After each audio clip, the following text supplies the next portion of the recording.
7 ತಿಂಗಳಿಗೆ ಅಬಸನ್ನ ಆಯ್ತು. ಅದು ಏಟಿಕ್ತಾರಲ್ಲ ಡಮ್ ಡಮ್ ಪಾಪು ಹೊಲ್ಟೋಯ್ತು. ಬರೀ ಫಿಲ್ಟರ್ ನೀರು ಕೇಳಿದ್ಕೇನೆ ಪೊಲೀಸ್ನವ್ರು ಕಳಿಸಿರು ಸರ್. ಹುಡುಗರು ಮಿಂಚು ಆದ ಸಿಡ್ಲೋಡಿತೈತಲ್ಲ ಆ ತರ ಆಗ್ತೈತೆ. ಲಾರಿಗಳು ಬರ್ತವೆ, ಇದು ಕಲ್ಗಳನ್ನೆಲ್ಲ ಹಾಕಿರ್ತಾರೆ.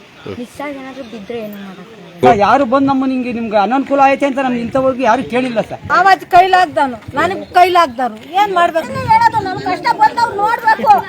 ಯಾವ್ದೇನೋ ಶುರುವಾಗೈತೆ. ದನ ಕರ ಮೇಸಕ್ಕೂ ಜಾಗಿಲ್ಲ. ತಿನ್ನುವ ಅನ್ನದಲ್ಲೂ ಧೂಳು, ಕುಡಿಯುವ ನೀರಿನಲ್ಲೂ ಧೂಳು.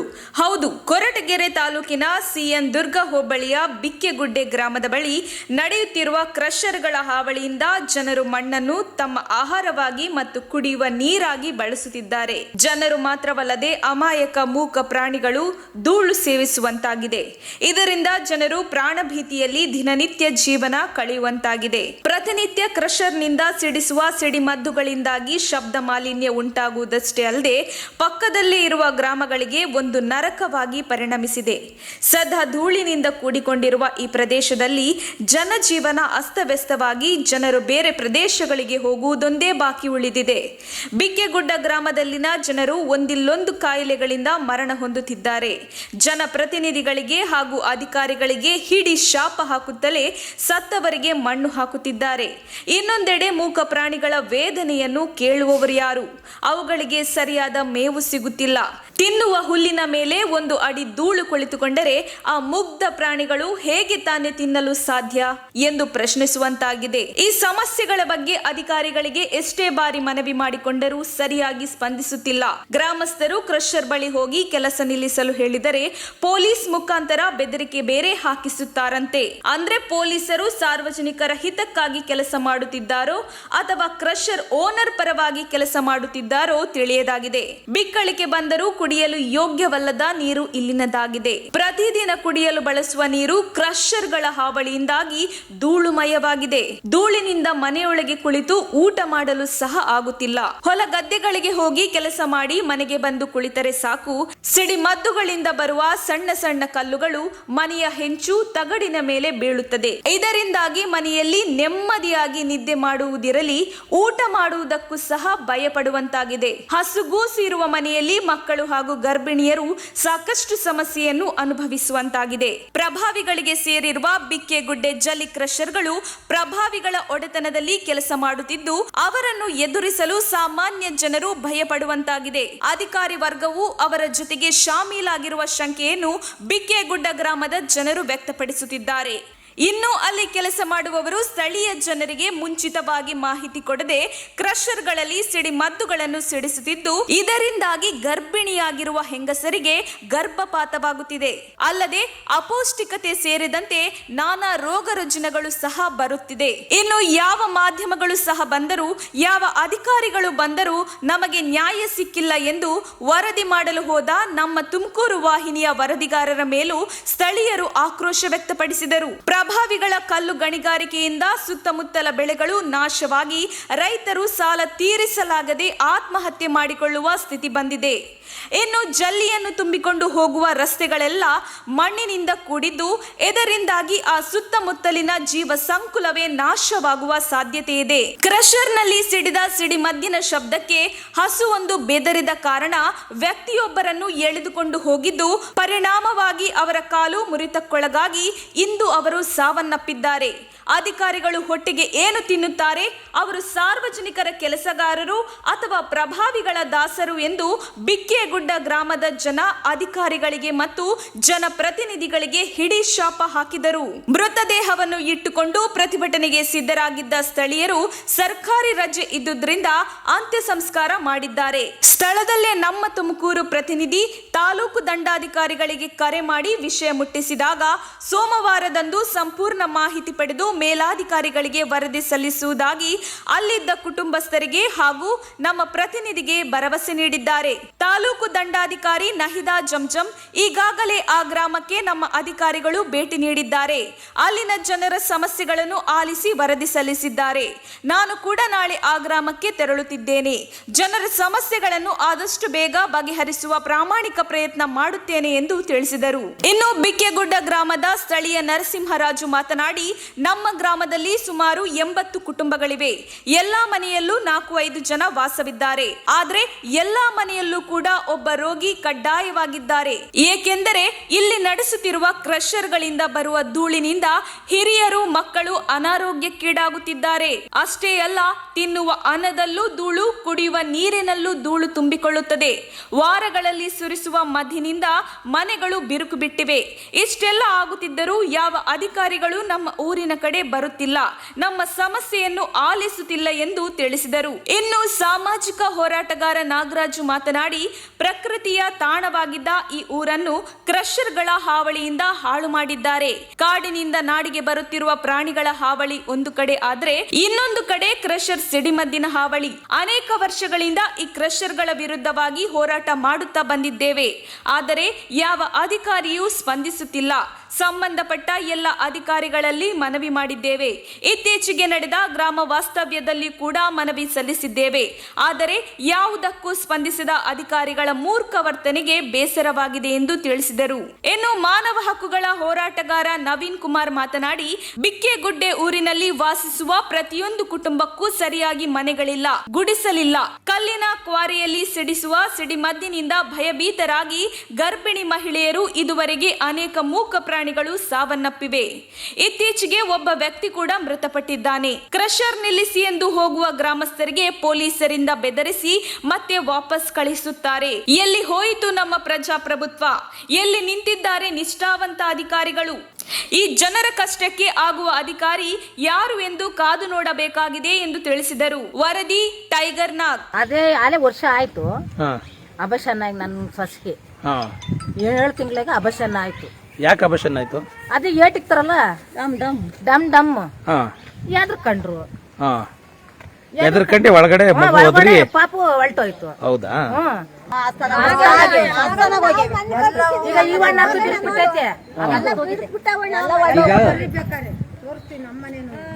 ಡಾಕ್ಟ್ರು ಹರ್ಷ ಅಂತಾರ ಬತ್ತಾರಲ್ಲಪ್ಪ, ಗಾಡಿ ಮೇಲೆ ಬರ್ರಿ ಡಾಕ್ಟರ್ಗಳು ಒಂದೊಂದ್ಸರ್ತಿ ಬತ್ತಿರ್ತಾರೆ. ತಾರಾನಾಥ್, ಹರ್ಷವರ್ಧನ್. ಇದು ಬಿರುಕ್ಬಿಟ್ಟೈತಾ?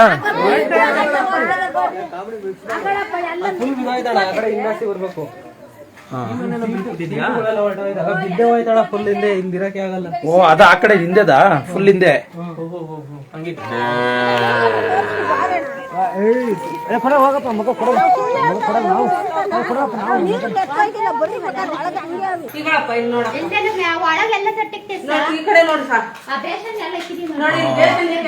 ಬಿರುಕ್ಬಿಟ್ಟಿದ್ಯಾ ಇಲ್ಲಿ? ಸೀಟೆ ಹೊಡೆದೋಗ್ಬಿಟ್ಟೈತಾ?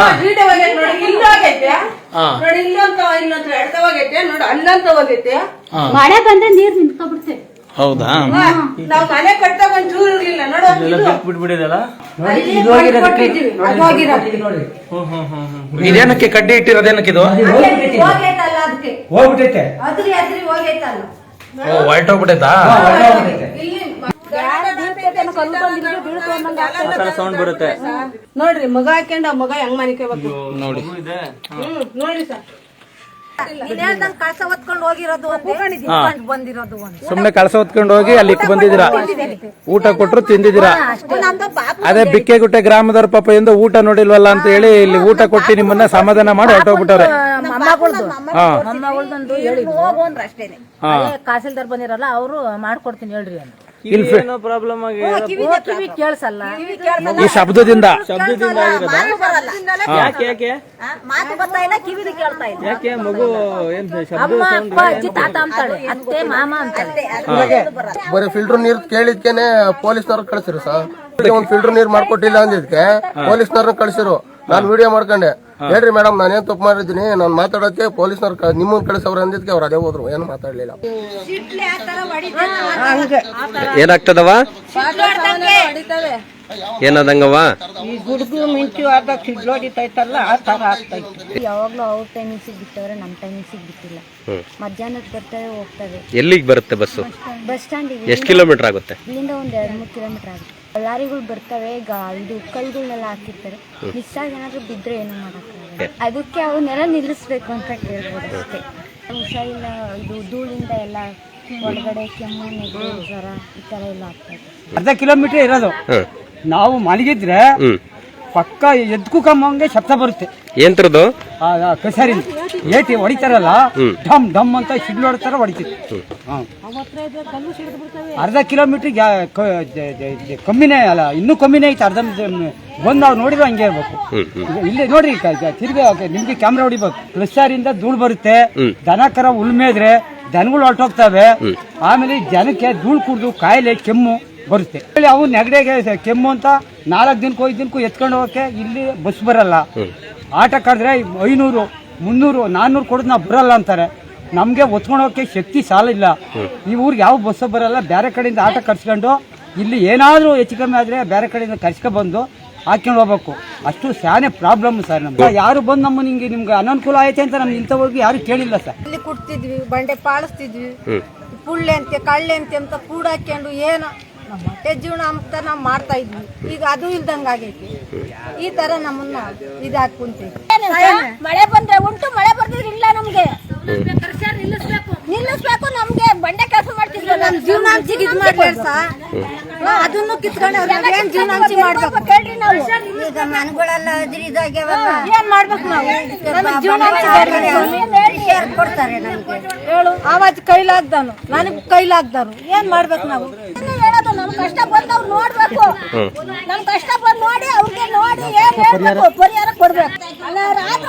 ಯಾವ್ದೇನೋ ಶುರುವಾಗೈತೆ, ಅದರಿಂದ ಎದ್ರಿ ನಮಗೆ ಯಾರು ಕಾಯಿಲೆ ಮನಗ್ತಿರ್ಲ ಎಲ್ಲ ಎಚ್ಕಟ್ಲೆ ಇಲ್ಲಿ ಅಕ್ರಸ್ಕರ್ ಆಗಿ ಧೂಳು ಕುಡಿಯೋದ್ ನಿಂತ ಮೇಲೆ ಹುಷಾರಿಂದ ಮನೆ ಕಾಣೋದು. ದನ ಕರ ಮೇಸಕ್ಕೂ ಜಾಗಿಲ್ಲ, ಆ ಕಡೆ ಕಡ್ಕೊಂಡು ಹೋಗಕ್ಕೆ ಆಗಲ್ಲ ಧೂಳಿಗೆ.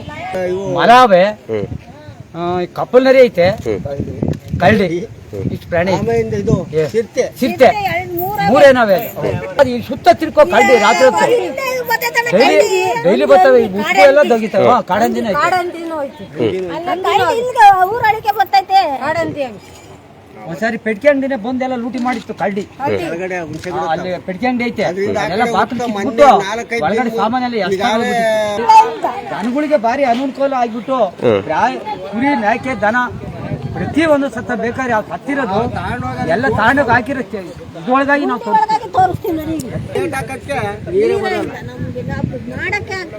ಗಂಗಾ ಕಲ್ಯಾಣ ಯೋಜನೆ ಬೋರ್ ಹಾಕ್ಸಿದ್ದೆ. ಆ ಬೋರ್ಗಳೇನೆ ಕಮ್ಮಿ, ನೀರೇ ಬರ್ತಾ ಇಲ್ಲ. ನಮ್ಮನೊಬ್ಬ ಹ್ಯಾಂಡಿಕ್ಯಾಪ್ ನೋಡ್ ನೋಡಿದ್ವಿ ಇವಾಗ ಮನೆಗೆ. ಅವನೇ ಆ ವೇಟ್ ಇಕ್ಕಿದ ಮೇಲೆ ಅವ್ನು ವೀಕ್ನೆಸ್ ಅದೇ ಕೇಳ್ರಿ. ಭೀಮ ಹಿಂಗಿದ್ದಿದ್ದು ಜಗಜಟ್ಟಿ ಆಗಿದ್ದ. ಆ ವೇಟ್ ಬಿಟ್ಟಾಗ ಆ ಮನೆನೇ ಗಡಾರಂತ ಕುಕ್ಕಣಂಗ ಮನೆ ಮನೆ ಹಿಂಗೆ ಏಟಿಕ್ಕಿ ತರ ಆಗೈತೆ. ನನ್ನ ಜೀವನಾಂಶಿಗೆ ಈ ತರ ಮಾಡ್ಯಾವ್ರೆ ಅಂತ ನಾವು ಇದನ್ನ ಕೇಳ್ಕೊಂತೀವಿ. ಹುಡುಗರಿಗೆ ಹಿಂಗ್ ಕಿವ್ ಕೇಳ್ತಂಗು, ದನ ಕರಿಗೂ ಈ ತರ ತೊಂದ್ರೆ ಆಗ್ಯವೆ ಅಂತ ಹೇಳ್ತೀವಿ ಸ್ವಾಮಿ. ನಾವು ಏನು ಅನುಕೂಲ ಇಲ್ಲ ಇಲ್ಲಿ. ಇದು ಪ್ರೆಷರ್ ಬಂದ್ಮೇಲೆ ಜೀವಾದಿಗೂ ಕಾಯಿಲೆ, ಮನುಷ್ಯರಿಗೂ ಕಾಯಿಲೆ. ಧೂಳು ಕುಡ್ದು ನಮಗ್ ಪ್ರೆಷರ್ ನಿಲ್ಲಿಸ್ಬೇಕು.